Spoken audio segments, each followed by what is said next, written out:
가을이 오면 눈부신 아침 햇살에 비친 그대의 미소가 아름다워요. 자, 여러분의 눈부신 햇살과 미소는 저희가 지켜드리겠습니다. 우리들의 법 김일중입니다. 달아달아 밝은 달아 이때 백이 놀던 달아. 풍성한 한가위 보름달처럼 여러분의 마음 법으로 풍성하게 해드릴게요. 안녕하세요, 변호사 임지혜입니다. 가을에 편지를 하겠어요. 누구라도 그대가 돼요. 네, 오늘은 데이터가 담긴 저의 편지를 받아주십시오. 빅데이터 전문가 전민기입니다. 왠지 한 곳이 비어있는 내 가슴에 다시 못 올 법에 대하여. 오늘도 법의 낭만을 함께 느껴보시길 바라겠습니다. 코미디언 김길입니다.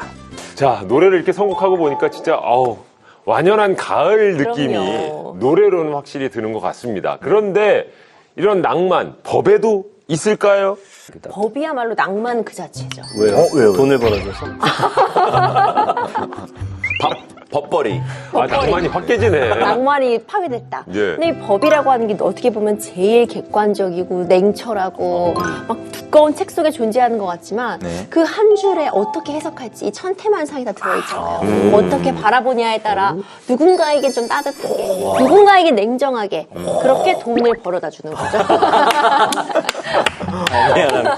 사람을 오염시켰네. 이게 낭만 닥터는 있어도 네. 낭만 판사, 낭만 변호사, 네. 낭만 검사 이거 좀 나와 보면 좀 저희가 좀 이해가 될 것 같기도 한데 그나저나 어떻게 추석은 잘들 보내셨어요? 아니, 근데 요즘엔 부모님들이 예전에는 아이고 더 있다 가라 했는데 내일 가니? 언제 가니? 맞아. 한 이틀 정도 있으면 야, 이제 좀 빨리 가라 이런 좀 표현을 하시더라고요. 그런 경우도 네. 그래도 또 한 댁에서 또 슈퍼맘이시잖아요. 그렇죠. 우리 임 변호사님. 제가 또 요리를 상당히 잘해요. 다 잘하는데. 명절 음식, 뭐 네. 갈비찜, 네. 이제 각종 전 제가 잘 데웠죠. 그래. 그것도 능력이지. 근데 온도를 굉장히 잘 맞춰요. 최고네. 적절한 온도. 알맞게 데웠죠. 네. 예.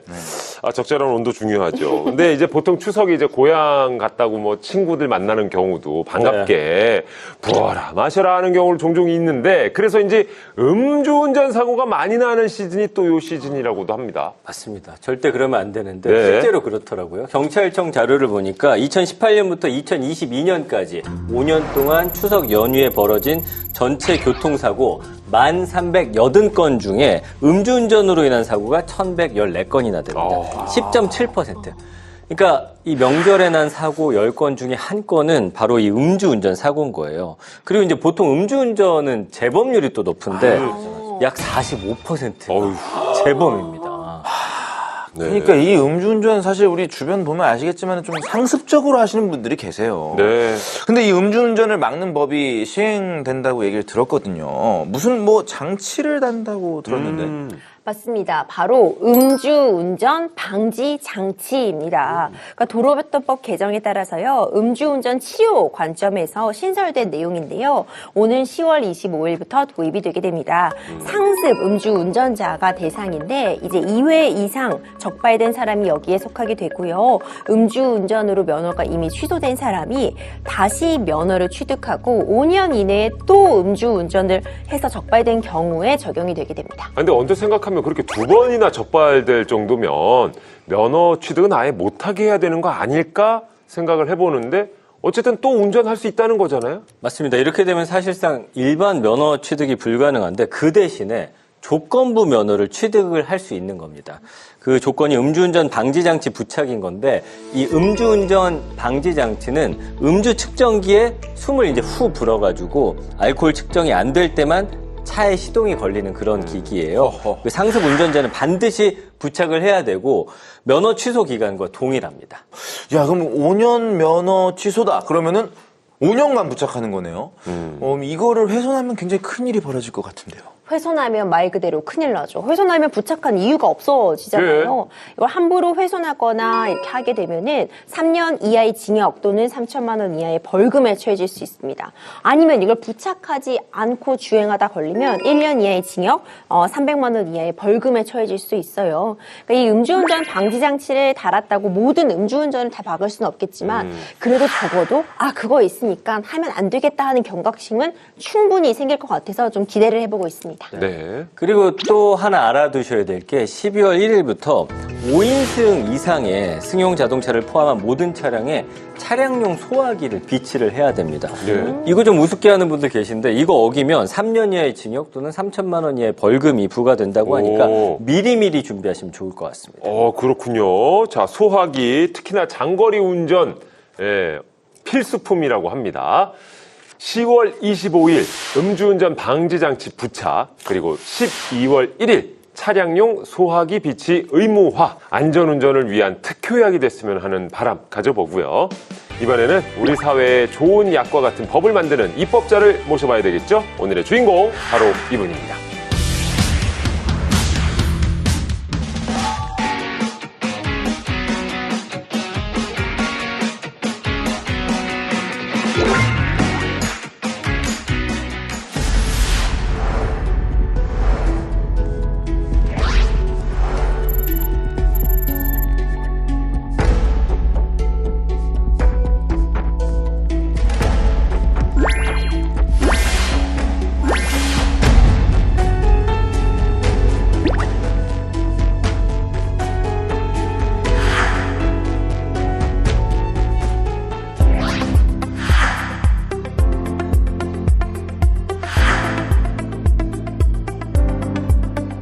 소비자는 구매를 하면서 곧바로 결제를 하는데 생산자 입장에서는 이거를 대금을 정산받지 못하는 거예요. 정산 주기를 신선 농축수산물은 10일로 좀 짧게 하자. 영농형 태양광은 농지를 보존하고 태양광 시설을 하는 거기 때문에 발생하는 수익으로 농가 소득의 상당한 부분을 보장해 주자.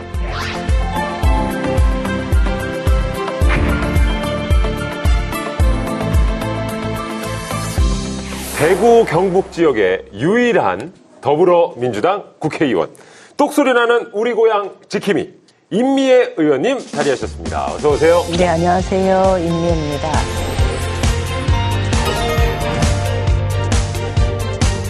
자, 지난주가 이제 추석 연휴였습니다. 작년과는 다른 추석 명절을 보내셨을 것 같은데요. 어떻게 보내고 계십니까?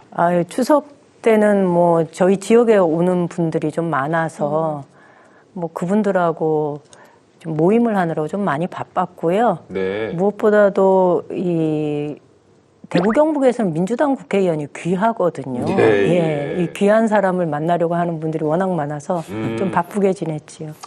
의원님 원래 비례대표 의원님들을 전국구로 활동하신다, 전국구 네, 의원이다 이렇게 말씀들을 본인이 많이 하시는데 네. 의원님께서는 대구, 경북 그리고 이 25개 지역을 지역구로 하는 의원이다 이렇게 지역구 의원님을 나서서 좀 더 강조하고 계신 것 같아요. 네, 그런 맞습니다. 이유가 있으실까요?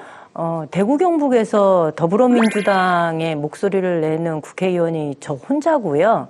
그리고 일반적으로 전국구 비례대표 국회의원이라고 할 때는 중앙당에서 이제 권한을 가지고 비례 후보를 지정을 했는데 저는 대구 경북의 권리당원들 투표를 통해서 후보가 되었고 그 뒤에 비례대표로 당선이 됐기 때문에 대구 경북의 25개 지역구를 둔 국회의원이다 이렇게 말씀드릴 수 있습니다. 자, 대구 경북 유일의 민주당 의원이시기도 합니다만 또 농민 출신 의원이시기도 합니다. 그동안에 근데 농민 출신 국회의원분들이 이렇게 많이 계시진 않으셨어요? 그렇죠. 강기갑 의원님 네. 이렇게 수염 예, 기르시고 도포자락 휘날리면서 본회의장을 누비셨던 맞습니다. 강기갑 의원님이 농민 국회의원이셨고요. 네. 그 전에 이제 20대 때는 김영건 의원이 있었고 그리고는 제가 22대에 들어온 거죠. 어쨌든 지금 또 농민을 대표하는 의원님으로 또 익히 알려져 계신데, 그런 호칭에 대해서 좀 이게 부담감을 느끼시거나 그러진 않으신지. 국회의원이 원래 부담을 느껴야 되는 자리인 것 같습니다. 예. 그렇죠. 예, 부담이 없을 리가 없고 농업계의 목소리를 대변하는 것, 그다음에 지역의 목소리를 대변하는 것 두 가지를 함께 해야 되니까 아무래도 어깨는 좀 무겁다 이렇게 말씀드려야 되겠네요. 또 그게 당연한 직업인 거다. 네. 맞습니다. 의원님은 이미 지방의회에서 오랫동안 활동을 사실 하셨습니다. 그 경북 최초 민주당 여성 기초의원이셨고 재선까지 또 하셨고요. 그 경북 최초 여성 도지사 후보까지 농민 임미애라는 사람을 정치판으로 나서게 했던 뭔가 이유가 있을 것 같은데 어떤 이유 때문에 정치에 뛰어들게 되신 거예요? 시작은 당시 2006년도에 선거제도가 바뀌면서 하나의 선거에서 한 명을 뽑는 게 아니라 2명 내지 3명을 뽑는 방식으로 선거제도가 바뀌었거든요. 네. 당시 제가 또 학부모였기 때문에 제가 어머니 회장도 하고 했거든요. 네. 그러다 보니까 학교 급식 재료를 검수하는 역할을 저희 어머니 회에서 했었어요. 그래서 이 농촌 지역에 식자재는 넘쳐나는데 이 좋은 식자재가 우리 아이들의 급식 재료로 사용하지 못하는 게 현실이었고 그래서 이 문제를 좀 바꿔봐야 되지 않을까 싶어서 출마를 하게 된 거죠. 실은 이제 추석은 지났습니다만 더도 말고 덜도 말고 한가위만 같아라. 그 정도로 아주 풍성하다는 걸 뜻하는 게 추석인데 실은 농민들의 상황은 그렇지 못하시죠? 네. 어떻습니까 지금? 요새 농촌 지역이 그다지 좋지가 않아요. 또 기후가 워낙 이렇게 우리가 예측할 수 없으니까 워낙 병충해도 심하고요. 그리고 예상했던 만큼의 농업 소득을 올리기도 굉장히 어렵고요. 네. 이제 정부기관에서 발표한 농민들의 농업 소득은 1,000만 원 내외를 왔다 갔다 하는 게 수년 동안 지속되어 왔기 때문에 농업 소득만으로 농민들이 생계를 유지할 수 있다? 그거는 아닌 것 같아요. 네. 그러니 농사 짓는 분들은 늘 다른 방식으로 뭔가 소득을 올릴 방법들을 찾고 있는 게 지금 현실? 이렇게 좀 말씀드릴 수 있을 것 같네요. 그런 이제 농민들을 대표하는 한 사람으로 우리 또 농산어촌의 미래를 위해서 이제는 국회의원으로서 하고자 하는 일이 참 많으실 것 같은데요. 네. 그런 첫 발을 어떻게 내딛고 계신지 몇 가지 법안문으로 살펴보도록 하겠습니다. 자, 준비됐죠? 네, 오늘 제목은 이렇게 정해봤습니다. 자, 대구 경북의 유일한 민주당 국회의원 임미애 의원님의 누구나 살고 싶은 농산어촌 만들기입니다. 그 첫 번째 법안은 TMF 사태, 농식품 피해자를 구하라, 대규모 유통법과 전자상거래법 개정안입니다. 이 팀원과 위메프, 그러니까 TMF 사태가 소비자들뿐만 아니라요. 이게 뭐 수많은 소상공인, 농어업인들 모두에게 피해를 주고 있습니다. 이 사태가 지금 농식품업자에게는 어떤 영향을 좀 주고 있는 겁니까? 식품 기업이 받은 피해까지 합치면 한 157억 정도다라고 얘기를 하는데요. 네. 실제로 TMF 내부 관계자 말을 빌리면 신선 농산물까지 합치면 아무래도 한 1,200억 가량이 될 것이다. 이 추정 피해액이 1,200억이면은 네. 사실 더 될 수도 있다는 얘기인데. 그렇죠. 실제로 의원님께서 이 피해를 입은 농민분들하고 좀 대화를 해보셨을 텐데 네. 좀 상황이 어떤가요? 1,200억이라는 내부의 고발에 비해서 드러난 건 지금 한 157억이거든요. 네. 그러니까 그 갭만큼이 아직도 내부에서는 감춰진 상태에서 이 피해가 농가에게 그대로 전가되는 구조가 지금 농축산계에서 닥치는 그 피해 규모라고 생각하시면 좋을 것 같습니다. 그리고 이게 추석을 지나면서 결국 대목의 물건을 많이 냈고 대목 대비 농가 입장에서는 뭔가 소득이 이제 나와야 되는데 그렇지 못한 게 현실이니까 농가가 겪는 타격은 훨씬 더 큰 거죠. 그렇습니다. 아니, 이 온라인 쇼핑몰처럼 전자상거래가 네. 외상거래를 하고 있기 때문에 문제가 아닌가 싶은데 어떻습니까? 그러니까 소비자는 외상거래가 아니죠. 예. 그렇죠. 소비자는 구매를 하면서 곧바로 결제를 바로 하는데 결제를 하죠. 생산자 입장에서는 이거를 대금을 정산받지 못하는 거예요. 그래서 현행법상의 대규모 유통업자 정산 주기는 40일에서 60일인데요. 전자상거래의 경우는 이게 지정이 안 되어 있어요. 그래서 제가 이번에 준비하는 법안이 이것을 전자상거래의 경우도 대금 결제 기일을 정하는 것.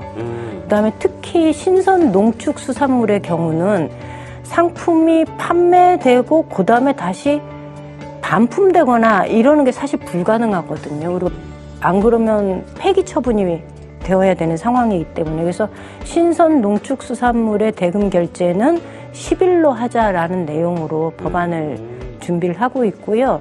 만약에 대금 결제가 제대로 안 이루어지면 농가는 판단을 하겠지요. 네. 예, 그런 측면에서 피해를 줄이기 위해서는 정산 주기를 신선 농축수산물은 10일로 좀 짧게 하자라는 내용으로 지금 법안을 준비하고 있습니다. 네. 지금 좀 걱정인 게 지금 단지 말씀해 주셨던 뭐 티몬하고 위메프 사태에서 끝나지 않을 것 같다는 게 더 큰 문제예요. 왜냐하면 티메프 판매대금 미정산 거래가 지금 사태가 일어난 게 그 큐텐이라고 하는 모기업이 있거든요.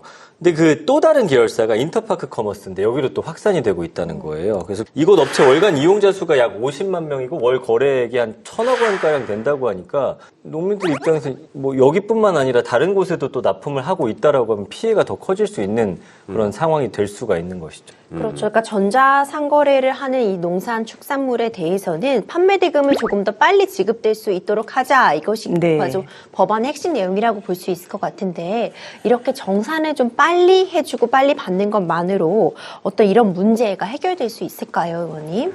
정산 주기를 짧게 하는 것이 제 입장에서 볼 때는 이게 농축수산업 생산자의 피해를 줄이는데 첫 번째가 될 거고 네. 저도 사실은 농촌에 들어와서 농사를 지었던 게 지금부터 32년 전이거든요. 32년 전에 제가 사과 농사부터 시작을 했는데 92년도에 사과 농사를 지었을 때 사과값이 폭락을 했어요. 그래서 아는 사람들 찾아서 트럭에 싣고 이걸 다 팔러 다녔었어요. 네. 그런 경험에 의하면 내 사업체를 운영하는 그 운영비와 대금을 결제하는 이 통장을 분리하는 것이 굉장히 중요하구나라는 것을 그때도 경험을 했는데 저는 이번에도 만약에 이 피해를 줄여야 된다면 정산 주기 문제와 대금 결제와 운영비 계좌를 분리해내는 것이 매우 중요하겠구나라는 생각을 합니다. 자, 지금 이 티메프 사건이 과연 또 사기 횡령죄가 적용될 수 있을지 이것도 관심사인데 임 변호사 어떻습니까? 그렇죠. 검찰에서도 이번 사태를 굉장히 주시하고 있습니다. 1조 원대의 사기 횡령죄로 지금 혐의를 보고 있고 압수수색도 진행이 이미 된 상태죠. 하지만 이제 문제는 사기죄 횡령죄로 처벌되는 건 변론으로 하고 처벌은 처벌대로 가겠지만 소비자들의 피해 구제는 아직 미지수라는 점일 것 같은데 그렇기 때문에 법적 구제안 만들어야 된다는 이야기 의원님 나오고 있는 것 같아요. 네. 그러니까 이게 법을 고치는 것도 이거는 시급하게 해야 되는 거고 동시에 지금 그 유통업자에게 농축수산 분야의 경우 유통업자가 생산자에게 그 물건값을 주지 못하는 게 지금 문제거든요. 네. 예, 그러면 연쇄적인 파산이 발생할 우려가 있기 때문에 유동성 긴급 자금을 정부가 빨리 마련해서 일단은 그 긴급하게라도 회생할 수 있도록 조치를 취하는 것이 필요하지 않겠나 이렇게 생각합니다. 가뜩이나 정말 힘들다는 농어촌에 이런 일까지 벌어지는 거는 정말 너무나 가혹한 일일 것 같습니다. 자, 빠른 시일 내에 법안 논의가 이뤄지길 기대해 보고요. 계속해서 다음 법안 열어보겠습니다. 네, 임미애 의원님의 누구나 살고 싶은 농산어촌 만들기 두 번째 법안은요. 미래 농사 성공의 열쇠는 태양, 영농 태양광 발전 사업법입니다. 자, 이제 미래 농사의 길잡이 이야기를 나눠야 될 차례인 것 같습니다. 영농 태양광 발전 사업법 제안 이유부터 설명해 주신다면요. 농가 소득이 굉장히 낮고 그리고 농사만 지어가지고는 먹고 살기 싶다라는 게 지금 농촌의 현실이거든요. 옛날에는 땅이라도 좀 팔아서 어찌어찌 먹고 살까 이런 생각을 혹은 또 땅이라도 팔아서 빚을 좀 갚아볼까 이런 분들이 되게 많았어요. 그런데 실제로 농지 거래가 쉽지가 않습니다. 이런 상황에서 그러면 농촌 지역에 살고 있는 분 그리고 농사를 계속 지으면서 농지를 유지해 나가고자 하는 사람들에게 어떤 방법으로 이 소득을 좀 보장할 수 있을까? 농촌에 사는 제 입장에서 이게 고민이거든요. 그래서 저는 영농형 태양광 발전법을 제가 발의를 하게 됐는데요.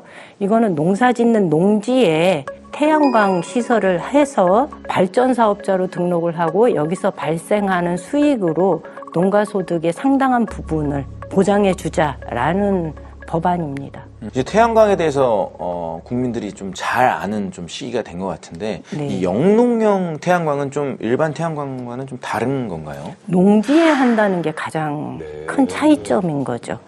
그래서 어떤 분들은 이렇게 얘기하셔요. 1000평의 논에 영농형 태양광을 하는 것보다 한쪽을 띄어서 아예 태양광 시설을 하는 게 맞지 않냐 이런 얘기 하시는 분도 있는데요. 그거는 좀 다른 차원입니다. 영농형 태양광은 농지를 보존하고 그 농지에서 지속적으로 농사를 짓는다는 것을 전제로 해서 태양광 시설을 하는 거기 때문에 농사 짓는 사람에게 태양광 발전 수익이 돌아가는 구조인 거죠. 한 2018년도부터 저희가 시범 사업으로 해오고 있었던 건데 아직은 법적인 걸림돌들이 있어서 한 발짝 더 나아가거나 이러지는 못했는데요. 그리고 21대 국회에서도 이 법안이 발의되었었는데 지난 국회가 이 법안을 처리를 하지 못해서 22대에서 다시 한번 발의를 하게 됐습니다. 아, 그러니까 영농형 태양광이라는 것이 농사는 농사대로 짓고 태양광은 태양광대로 활용할 수 있게 만드는 것이다. 그렇죠. 아니, 이렇게 얘기만 들어도 굉장히 좋은 시설인 것 같은데 지금 이 영농형 태양광을 이용하는 경우가 많이 있는 편입니까? 어떻습니까? 지금은 별로 없죠. 시범 사업으로 진행하고 있고요. 그리고 요거를 법적인 정비를 하지 않으면 이게 이렇게 보편적으로 보급되기는 지금 불가능한 상황입니다. 그리고 이제 태양광 설치 관련 인허가 그 절차 자체가 굉장히 복잡하대요. 그래서 네, 이제 맞습니다. 농가들이 이제 대행 업체 위탁하는 경우가 많다 보니까 그 일부 피해 사례도 또 나타나고 있는 것 같고, 그 태양광 설비 설치한 후에도 농가들은 이 설비를 또 관리할 역량이 부족하기 때문에 시공업체에다가 이 수수료 부담하고 관리를 또 맡기면서 새로운 비용이 또 발생해가지고 사실 농민들 입장에서는 좀 많이 어려운 상황인 것 같습니다. 결국 비용 문제 그리고 인허가 문제. 네. 가 이제 걸림돌이 되는 것 같은데 그래서 이 태양광 발전 사업법 영농형 태양광 발전 사업법을 내신 것 같은데요. 네. 법안 내용을 좀 소개해 주신다면요. 지역에 거주하는 농업인이 농사를 짓는다면 자기 땅에 태양광 발전 사업을 할 때 군수 또는 구청장으로부터 사업계획 승인을 받으면요. 농지를 다른 용도로 쓰겠다는 전용이나 행정 서비스들을 원스톱으로 처리할 수 있도록 프로세스로 딱 묶어두는 거고요. 그리고 여기서 생산된 전기는 정부가 우선적으로 구매할 수 있도록 저희가 이 단서 조항을 달았고요. 그다음에 원한다면 농가가 원한다면 발전 사업과 관련된 컨설팅을 언제든지 할 수 있도록 그런 내용을 담고 있습니다. 이제 영농형 태양광을 활성화할 수 있는 그런 방안들을 좀 다각도로 담아두신 것 같아요. 네. 그리고 또 보니까 농산물의 수확량은 이제 증가할 때도 있고 감소할 때도 있기 마련이잖아요. 네. 특히 수확량이 감소할 때를 대비한 뭐 임대차 계약 체결도 규정해 주셨다고 하는데 네. 어떤 의미와 내용을 담고 있는지 궁금합니다. 우리나라의 그 농지 소유 현황을 보면요. 실제로 부재지주가 굉장히 많아요. 그리고 실제 농사 짓는 사람들의 51%가 임차농가라는 얘기가 있습니다. 그러면 땅 주인 입장에서는 자기 땅에 영농형 태양광 시설을 해서 발전 수익을 보니까 되게 좋은데 땅을 빌려서 농사 짓는 사람 입장에서는 수확량이 감소한다는 문제가 있거든요. 농산물 수확량의 감소분을 고려해서 임대차 계약을 할 수 있도록 한다거나 발전 수익은 그 땅 주인이 가져가고 임차료는 이 임차농이 지급하지 않는 방식으로 계약을 할 수 있도록 그런 것도 농가들 간에 서로 협의를 유도해 나가기도 하고 그렇게 할 수 있도록 해놨습니다. 땅 빌릴 때 그 태양광 시설 그 땅 비용은 빼고서 임차를 해주자 뭐 이런 얘기인가요? 충청도 쪽이나 전라남도, 전라북도 쪽의 그 농지에서 임차료가 되게 센데요. 이런 경우에 임차농 입장에서는 발전 수익으로도 땅 주인이 가져가는데 거기다가 수확량은 감소했는데 나의 임차료가 똑같다면 이건 문제 있는 거죠. 네, 네. 빼달라는 거죠. 네, 그래서 그것을 감소분만큼을 줄여서 임대차 계약을 할 수 있도록 하는 거죠. 해외는 이제 농지가 워낙 크기도 하고 네. TV에서 보면은 자체적으로 좀 풍차를 돌려서 뭐 에너지를 얻거나 태양광도 많이 활용하는 걸 봤거든요. 네. 이 영농형 태양광 제도가 잘 되어 있는 국가라면 어디를 좀 프랑스가 아주 잘 돼 있습니다. 예. 최근에 그 입법조사처에서도 이 보고서가 프랑스 영농형 태양광에 대한 자료가 나왔는데요. 2050년까지 태양광 설비 용량을 100기가와트로 확대한다는 방침을 발표했거든요.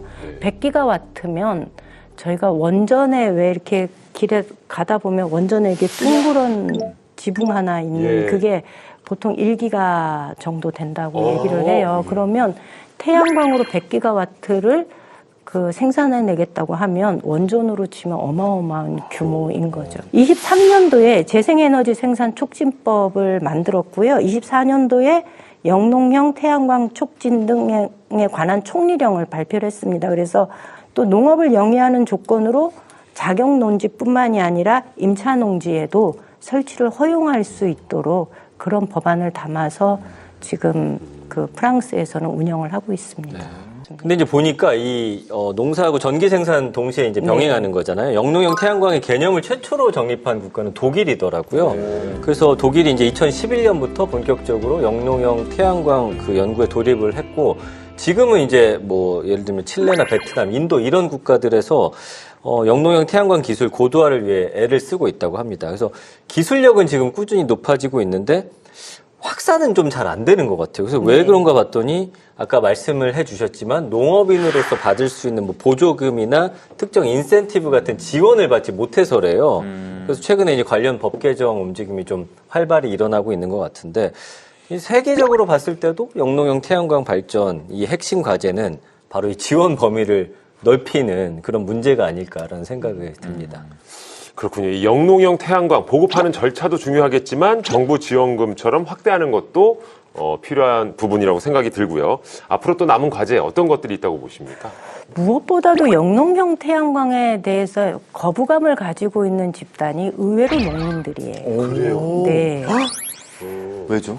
특히 임차농의 경우 거부감을 많이 가지고 있죠. 네. 왜냐하면 그 땅에 제가 안정적으로 농사를 지었었는데 땅 주인이 거기다가 시설을 해서 태양광을 하겠다고 하니 불안한 거죠. 그래서 아직 해보지 않은 것에 대한 두려움도 좀 있는 것 같아요. 그리고 초기에 그 농촌 지역에 태양광 시설이 보급이 많이 됐는데 초기에 그 외부에서 자본이 들어와서 시설을 한 경우에요. 시설은 들어왔고 그것이 지역에 아무런 도움이 안 되는데 그 외부 자본은 돈을 꼬박꼬박 벌어서 나가는 구조이거든요. 그러다 보니 이것은 외부 자본이 들어와서 돈을 벌어가는 형태가 아니라 그 지역에 살면서 그 지역의 땅으로 그 지역에서 농사 짓는 사람에게 수익이 돌아가는 일이다라는 거를 저는 좀 널리 알려서 그 부정적인 인식을 좀 불식시켜 나가는 게 좀 빨리 이루어져야 된다는 생각이 들고요. 분명하게 많은 사람들한테 좀 알릴 필요가 있는 거죠. 내용을 보다 보니까 이제 과도한 이격거리 설정이 좀 문제가 되고 있다고 하던데 네, 이격거리라는 게 뭘까요? 아, 이격거리는 아마 이게 약간의 이제 혐오, 그러니까 위험시설이다라는 생각을 하게 되는 거죠. 시설을 할 때 이것과 이것의 이 시설과 이 시설 사이에 거리를 두는 거거든요. 그래서 영농형 태양광 시설을 도입할 때도 이 이격거리를 너무 과도하게 두면 할 수가 없거든요. 그래서 이격거리라는 거는 위험에 대한 안전을 확보하기 위한 조치로 취해진 거지만 실제로 이게 시설이 원활하게 이렇게 설치되는 데에 걸림돌이 되니까 22대 국회에서 이격거리와 관련된 법안들이 굉장히 많이 나와 있어요. 그래서 이거는 해결해야 된다. 그렇군요. 이 태양광, 특히나 신재생에너지는 미래의 동력 아니겠습니까? 우리 농촌이 조금 더 행복해질 방안 중에 하나가 아닐까 생각을 해봅니다. 의원님의 법안들 살펴보면 농촌에 대한 애정이 듬뿍 담겨 있는 게 느껴지죠? 확실히. 그렇습니다. 이 농촌을 위한 법 이제 시작이신 것 같아요. 준비하고 계신 것들, 구상하고 계신 것들 정말 많을 것 같은데 또 어떤 기획 있으신지 의원님 궁금합니다. 무엇보다도 기후위기 문제를 직접적으로 겪고 있는 것이 농촌이거든요. 그래서 기후위기에 대비한 그런 법안들, 그리고 지역에서 지속적으로 농사를 짓고 살아갈 수 있고 농촌사회가 지속 가능할 수 있도록 법적으로 뒷받침되어야 하는 것들을 찾아서 일을 해볼 생각입니다. 이 지방 소멸 시대의 지역을 살리는 입법 활동. 우리 의원님 통해서 한번 기대를 해봐야 될 것 같고요. 오늘 임 의원님과 함께한 시간 어떠셨습니까, 세 분? 우리 의원님께서 아까 뭐 다 말씀은 안 하셨지만은 정말 많은 어려움들을 좀 극복하신 그리고 버티신 그런 꿋꿋함들이 좀 드러났었거든요. 그래서 이제 우리 의원님께서 그런 장애물들을 잘 헤쳐나가셨듯이 이 농산어촌에 들이온 장애물들도 잘 무너뜨려 나가주시기를 좀 기대해 보도록 하겠습니다. 네, 감사합니다. 고맙습니다. 기후위기 말씀하셨지만 진짜 나중에는 이 먹는 것 때문에 막 전쟁이 날 거다 이런 예상도 있거든요. 맞아요. 그래서 뭐 농민분들에게 우리의 어떤 정치밭이 좀 그분들이 보기에는 좀 답답하고 나쁘더라도 지금 우리 농사꾼이신 임 의원님께서 이 밭을 좀 잘 갈고 닦으셔서 그분들에게 좀 희망으로 남아주시기를 좀 기대를 하겠습니다. 임 변호사님 어때요? 의원님 삼행시 좋아하세요? 아이고, 와, 본인이 좋아하는 거잖아요. 네. 예? 의원님. 삼행시 네. 또 천재입니다, 여기. 삼행시 제가 한번 준비해봤습니다. 운 좀 네. 띄워주세요. 그래요? 네. 자, 임전무태의 정신으로 농민들의 어려움을 위해 싸워주시고 미풍양속을 담은 농촌의 모습은 지켜주시고 애지중지 농민들을 위한 법 많이 만들어주세요. 혼자 셀프 박수 치면 어떡해. 그래. 근데 마음에 드십니까? 마음에 듭니다. 그런데 제가 예. 농업 농촌의 대변인 역할도 해야 되지만 네, 아까 말씀드린 대로 꾸준하게 대구 경북의 목소리를 이 여의도에서 좀 내주지 않으면 대구 경북에서 무슨 일이 벌어지는지를 이쪽 분들 수도권 분들은 모르시더라고요. 그래서 그 일도 열심히 해볼 생각입니다. 그래도 그 얘기의 연장선으로 네. 어떻게 농사를 진짜 처음에 질 생각을 하셨는지 그 계기도 굉장히 궁금합니다. 그건 제가 그냥 쉽게 사람들한테 길게 설명하기 그럴 때는 네. 좋아하는 남자 있으면 그냥 따라가게 돼 있어 이렇게 얘기하는데요. 근데 사실은 제가 대학교 때 농촌 봉사활동 보통 가잖아요. 네. 농활이란 거 네네. 갔다가 돌아오는 길에 좀 많이 미안하더라고요. 너무나 이 마음에 빚이 있는 거예요. 너는 너의 편안한 일상 찾아가면서 왜 이들에게는 농업 농촌을 지켜야 된다라고 말하냐라는 약간 그런 마음들이 마음에 빚으로 남아 있다가 그렇게 좋은 남자 만나서 따라 내려간 거죠. 그러신 거군요. 예전에는 또 사과 농장을 네네. 또 하셨다고 얘기 들었는데 지금은 또 어떤 또 농촌 일을 하시나요? 지금은 주로 저희 밭에 있는 건 지금은 자두가 심겨졌고요. 이것도 예. 기후위기로 사과 재배 단지가 점점점 올라가요. 네, 그래서 저희 의성 지역은 사과보다는 이제 주로 자두가 많이 생산되고요. 저는 이제 자두와 한우를 키우고 있습니다. 실제로도 계속 또 그 일을 네. 댁에서는 하고 계시는군요. 네네. 소를 키우시는군요. 네, 저는 이제 송아지를 받아서 네. 한 8개월 키워서 경매장에 내는 소위 이거를 농촌에서 번시구 농가라 그러거든요. 그러니까 살을 찌우는 게 아니고 새끼를 키우는 농가. 오, 그렇죠. 옛날에 개콘에서 소는 누가 키워라는 유행어가 제가 있었는데. 키웁니다. 그러네요. 어머니께서 우리 키우고 계셔. 대답할 수 있었던 얘기군요. 네. 내가 키웁니다라고 대답하실 수 있었겠네요. 근데 이 농사가 쉽지 않잖아요. 우리 네. 너무 당연하게 그냥 밥솥에다가 쌀 씻어서 넣지만 그 쌀이 만들어지기까지 그 과정 정말 네. 쉽지 않을 것 같은데 아 농사 너무 힘들다 그만하고 싶다 이런 생각하신 적은 없으셨어요? 아, 왜 없었겠어요? 아, 솔직하시다. 아, 있지요. 네. 이게 왜냐하면 이렇게 까지 투자를. 예, 뭐 일을 해가지고 열심히 일을 해서 이게 또 돈이 되면 네. 그래도 조금 이렇게 보상받는 심리라도 있을 텐데 그 상황에서 아이 키우면서 농사 지으면서 며느리로서 뭐 이렇게 살아간다는 게 결코 쉬운 일은 아니어서 가끔 내가 너무 일찍 내려왔나 봐 뭐 이렇게 후회한 적도 있었습니다. 그리고 지금은 이제 국회의원이 되셨고요. 그러게요. 예. 참, 인생 모릅니다. 그렇죠. 예. 자, 22대 국회 포부 한 말씀 듣겠습니다. 처음 말씀드린 것처럼 대구 경북의 목소리라는 생각을 제가 하고 있습니다. 그래서 대구 경북의 목소리를 내는데 제 역할을 하겠다라는 포부가 있어서 선거 제도가 지금 상태로 지속적으로 유지된다면 지역의 정치적인 지형이 바뀌지 않습니다. 그래서 정치 개혁의 목소리, 그 다음에 농촌 개혁의 목소리를 두 개를 함께 내는 4년간의 의정 활동을 해보겠다 이런 포부가 있습니다. 제가 잘못 본 게 아니라면 갑자기 눈시울이 붉어지신 것 같은데. 처음으로 멈칫하셨어요. 이 포부로 얘기하실 때 원래 막힘없이 얘기하시다가 다 감정의 어떤 동요가 있으셨던 것 같아요. 농촌이라는 곳이 워낙 다양한 현안들을 가지고 있거든요. 거기에다가 대구 경북이라는 곳이 오랫동안 하나의 정당이 독점해오는 구조로 이렇게 고착화되어 있다 보니까 그곳에서 뭔가 민주당의 싹을 틔운다는 게 쉽지 않고 대구 경북에 민주당 정치인이 들어온 게 너무 오랜만이어서 그러다 보니까 해야 할 일이 너무 많은 거죠. 지치시지 않을 자신 있죠? 지치지는 않을 것 같습니다. 왜냐하면 주말 되면 제가 내려가는데 지역 주민들이 되게 기대를 많이 해주세요. 그래서 그럼 됐습니다. 네.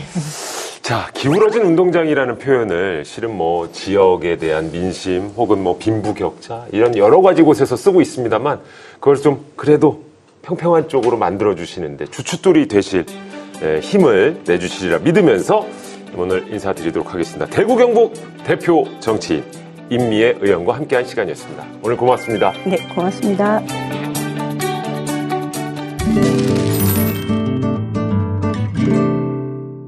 법을 몰랐다고요? 아니면 법을 잘못 알고 계셨다고요? 제대로 법 읽는 방법을 알려드리는 시간입니다. 법 읽어드립니다. 자, 이제는요, 뭐 여건만 된다면 해외여행 마음껏 떠날 수 있잖아요. 네네. 네, 가장 기억에 남는 해외여행 있으십니까? 저는 이제 지금 제 아내와 결혼 전에 처음으로 떠났던 해외여행지 홍콩에서 오. 둘이 갔다 혼자가 되어 돌아온 거예요. 아, 그래요? 예, 거기서 오. 그 유명한 쿠키가 있는데 네, 알죠, 알죠. 그걸 그때 당시는 한국에서 사실 맛보기 힘든 네. 시절이라 갔는데 네. 줄이 한 3시간은 기다려야 될 것 같아요. 네. 난 이건 못 기다린다 음. 했다가 왜 말을 그렇게 하느냐. 나도 살 생각이 없는데 그날부터 이제 돌아오는 날까지는 둘이 대화를 거의 하지 않았고. 아, 결혼 전 연애 시절인데도 맞습니다. 이야, 그런 또 추억이 있군요. 저는 뭐 아시다시피 제가 예. 맨날 얘기하잖아요. 하와이. 아. 하와이다. 여행은 하와이다. 예. 그리고 이 하와이는 곧 날씨다. 오. 그러니까 지금의 어떤 그 선선함이 있어요. 항상 해가 그렇게 쨍쨍한데. 오. 아주 희한하죠? 하와이는 그래요? 하와이 홍보대사 이런 거 누리시는 것 같은데요. 저는 이제 아이가 어릴 때, 그때 회사 다닐 때 출장을 이제 해외로 가야 되는 거예요. 근데 가기 전에 얼마나 걱정이 돼요. 딸이 막 울지는 않을까, 집에서 나 없이 밥은 해 먹을까, 너무 걱정을 하고 집을 나갔는데 아직 공항까지 갈 필요도 없었어요. 이제 공항 버스에 몸을 실었는데 이미 좋은 거예요. 그렇지. 그래서 처음이자 마지막으로 유일하게 혼자 떠났던 그 해외 출장의 그 강렬한 기억 예. 좋았습니다. 그러네요. 네. 이게 여행은 물론 도착해서도 좋지만 그 출발하면서부터의 그 설렘. 네네. 그 공항으로 떠나는 그 설렘. 근데 막상 도착했는데 항공기 지연, 딜레이. 이런 기억도 아마 있으실 겁니다. 그죠? 그렇죠. 예. 정말 그 여행 그 귀한 시간을 내서 가는 건데 가서 뭐 지연이 되면 아주 뭐 이 시간을 뺏기는 것 같아. 초조해져요. 맞습니다. 자, 오늘 법 읽어드립니다도 역시 이 항공기 지연 때문에 벌어진 일이라고 하는데요. 어떤 사연인지 만나보시죠. 여보야, 나 저거 뽀롱. 이게 미친나. 지금이 무슨 응팔 시대야? 사람들이 다 쳐다보잖아. 어때? 우리 마음이지. 그렇다면 우리의 착한 아들 아빠 잡아봐라. 아이 참. 알았어. 내가 대신해줄게. 근데 아빠 잡히면 가만 안 둔다. 멀리 가지 좀 마. 좀 이따 공항 가야 되니까 적당히 놀다 들어와. 알았어. 아들, 끼워. 아빠, 나 마지막 소원이 있어. 저거 타면 안 돼? 아들, 양심 좀 있어야 되지 않겠니? 너 어제 저거 10번 탔어. 아, 아빠, 오늘과 어제는 엄연히 다른 거야. 그 입 다물어. 빨리 줘, 빨리. 뛰어. 엄마가 뭘 했어. 그니까 좀 서두르랬지. 아주 1시간이나 남았는데, 참, 진짜. 짜잔, 도착. 어라? 아빠, 이게 뭐지? 지연된다는데? 뭐해? 여기요. 이게 대체 무슨 일이에요? 보시다시피 기체에 좀 문제가 있어서 손보는 중입니다. 잠시만 기다려주세요. 저 1시간 정도만 기다리면 갈 수 있는 거죠? 와, 아빠, 이 형아 키가 장대만 해. 형아 위쪽 공기는 어때요? 아들, 그럼 무슨, 죄송합니다. 예. 자, 승객 여러분께 안내 말씀드립니다. 오전 1시 출발 한국행 항공기가 기체 결함으로 결항되었음을 알려드립니다. 출발 시간은 문자로 전송 예정이오니 참, 이거 봐요! 지금 뭐 하는 겁니까? 아니, 3시간을 넘게 지연을 시키더니 이제 와서 결항한다니 지금 이거 장난해? 당신 내일 중요한 발표 있지 않았어? 일 났어. 아이고, 아빠 또 회사 잘리는 거 아니야? 아니, 이거 결항이 될 것 같으면 지연이라고 말하지 말든가, 지금, 지금 나 회사 잘리면 지금 어쩔 거예요? 그렇다고 기체 문제가 있는데 띄울 수는 없잖아요. 아주 깊은 양해 바라고요. 숙박권과 항공권은 다시 제공하겠습니다. 숙박 항공권 지금 그게 다예요 지금 우리 가족의 스트레스는 어쩔 거라고요. 회사 퇴사 위기 이거 정신적 피해는 어쩔 거냐고요 지금. 그 스트레스까지는 저희가 어떻게 좀 책임이 쉽지 않을 것 같은데. 자기 혈압 오르니까 열내지 말고 그냥 법으로 해결하지. 알았어. 내가 이 항공사 이거 가만두지 않겠어. 당신들 딱 기다려. 근데 장신 아저씨, 그럼 저 제트스키 타고 와도 돼요? 자, 이런 사연인데요. 여기서 신난 건 철딱선이 없는 아들뿐이죠. 그리고 아저씨는 이제 장신이 맞아요. 네, 맞습니다. 네. 이 정도면 큰 거죠. 예. 그나저나 이 아빠 큰일 났습니다. 이거 지금 중요한 일 있는 것 같거든요. 이 결항되면 그러게요. 이거 잘리면 이거 어떻게 해야 돼요 지금? 맞습니다. 다 각자의 좀 시간표 뭐 이렇게 상황들이 있을 텐데 이게 결항되면 진짜 큰일이죠. 네. 있을 법한 일입니다. 어떻습니까? 맞습니다. 저희가 늘 좀 과하다시피 각색을 할 때도 있지만 이거는 이제 기다리다 결국 결항이 됐다라는 거 이제 팩트인데요. 그 이 항공기가 2019년 9월 13일 오전 1시 10분쯤에 태국에서 인천국제공항으로 오는 이 예의항공사 여객기로 기체 결함으로 결항이 됐습니다. 그 결항 사실을 한 4시 20분쯤 승객들한테 알리고 숙소를 제공을 합니다. 그리고는 13일 오후 11시 40분에야 한국행 비행기를 탈 수가 있었다고 하네요. 야, 이게 굉장히 오랜 시간 기다렸네요. 거의 22시간 정도. 네. 뭐 결국 하루를 다 보낸 후에 비행기가 뜬 건데 이게 소송으로 진행이 된 건가요? 맞습니다. 승객들 269명이 이 항공사를 상대로 1인당 70만 원의 이 정신적 손해배상 청구 소송을 했습니다. 그 이 소송이 과연 손해 범위에 정신적 손해도 포함되는 건지 또 항공사가 충분한 조치를 했는지 이 부분이 쟁점이 됐던 사건입니다. 자, 일단 숙박권 그리고 항공권은 제공을 해준다 했습니다. 물질적으로는 기본을 했다라는 생각이 드는데 정신적인 피해 보상 글쎄요, 이게 어떤 결과가 나왔을까요? 결론부터 말씀드리면 대법원에서는 이제 269명 이 승객들이 항공사를 상대로 이 손해배상 청구에 대해서 원고 일부 승소 판결을 확정을 했습니다. 그러니까 장시간 항공기가 지연될 때 항공사가 충분한 조치를 취하지 않으면 손해배상 책임이 인정된다는 점을 다시 한번 확인했던 판례죠. 이제 저 같은 소비자 입장에선 잘 된 일인 것 같긴 한데 근거가 뭐예요? 그 몬트리올 협약이라는 게 있어요. 국제항공운송에서의 일부 규칙 통일에 관한 그 협약인데 태국이랑 한국 모두 이 협약에 가입이 돼 있습니다. 그 이 협약 19조를 보니까 항공운송인이 승객이나 수화물의 지연으로 인한 손해에 대해서 원칙적으로 책임을 져야 한다라는 규정이 포함이 돼 있는데요. 근데 이 손해란 것이 재산상의 손해만을 뜻하는 건지 아니면 이 사건처럼 정신적 손해도 포함이 되는지가 명시가 돼 있지 않기 때문에 법원에서는 매번 좀 판단을 달리하는데 이번에는 승객들의 편을 들어준 거죠. 그러니까 뭐 사실 그때 다르다는 얘기인 것 같은데. 네. 근데 이번 A항공의 경우에는 정신적 피해 보상 판결 이게 왜 난 걸까요? 그러니까 이번 사안 같은 경우에는 항공사 측에서 이것이 계속 지연되는 것에서 그치지 않고 결항이 될 것이라는 거를 알고 있었으면서도 너무 늦게 손님들에게 알렸다. 이 점이 어떤 손해배상의 근거가 되었어요. 이 몬트리올 협약 19조에서 이 손해라는 부분에 대해서 기본적으로 특별한 사정이 없으면 재산상의 손해만을 의미하고 정신적인 손해는 포함되지 않는 것으로 봄이 타당하다라고도 했으면서도 일단 국내법 기준에 따라서 정신적 손해 부분에 대해서 배상 책임이 있다고 봤고요. 승객 1인당 40만 원이 인정이 되었습니다. 미리 이런 사태에 대해서 좀 대책을 세울 수 있었는데 그런 것들이 좀 아쉬웠던 것 같아요. 근데 이 보통 기상 악화가 된다든가 하면 결항이 되기도 하잖아요.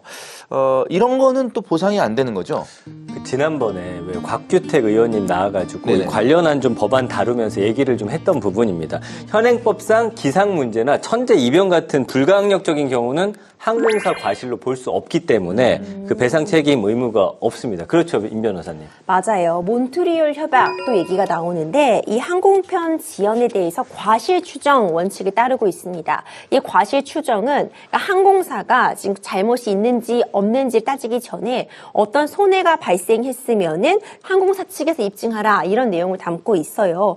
하지만 우리나라 상법은 기본적으로 과실 책임 원칙이거든요. 그렇기 때문에 항공사가 고의나 과실이 있어야지 이제 그 발생한 손해에 대해서 책임을 지게 되고 천재지변 같은 것은 불가항력적인 사유, 누구에게 책임을 묻기 어려운 사유이기 때문에 결항이나 지연에 대해서는 손해배상 책임이 인정이 안 되고 있습니다.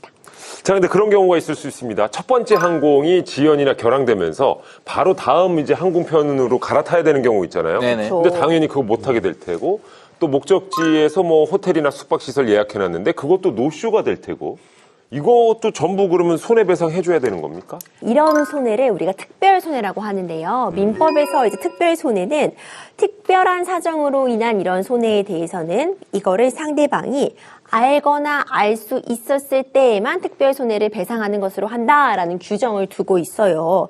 그러니까 항공 운행 계약 외에 별도로 숙박이나 뭐 연결 항공편 같은 건 일일이 항공사가 알 수가 없는 그런 손해에 해당한다고 보니까 특별 손해인 거죠. 이 경우에는 사정을 몰랐기 때문에 항공기 지연 등으로 나비 효과처럼 막 우수수수수 그 이후로 계속 발생하는 모든 손해를 배상하라고는 할 수 없습니다. 네. 그래서 여행보험을 들으라고 하는 거군요. 근데 지난번에도 한번 얘기를 했지만 유럽은 이런 보상제도가 아주 잘 되어 있다고 들었거든요. 맞습니다. 그러니까 유럽에서는 별다른 중요 이유가 없는 그런 지연이라든지 뭐 취소 같은 경우는 250에서 600유로 정도의 보상을 좀 받을 수가 있습니다. 이 규정은 근데 유럽에서 출발한 항공편 그리고 EU 항공사를 이용해서 그 타국으로부터 유럽 회원국의 공항에 도착하는 경우에 이제만 적용이 되는데 뭐 예를 들면 이런 거겠죠. 5시간 이상 지연되는 경우에는 미사용된 항공권을 환불해 주거나 필요한 경우에는 출발지로 돌아오는 항공권을 제공하기도 하는데요. 이 역시도 모든 합리적인 조치를 취했음에도 불구하고 피할 수 없는 사정이 있다면 책임은 면제가 됩니다. 이 급한 용부가 있는데 항공기가 지연된다. 이거 정말 피해가 클 수 있거든요.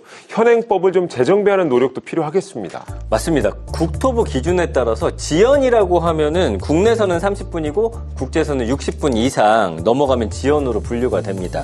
사실 지연이 되면 배상을 받을 수 있는데 뭐 예를 들면 운임의 10%든 30%든 일부를 돌려받을 수 있는 거거든요.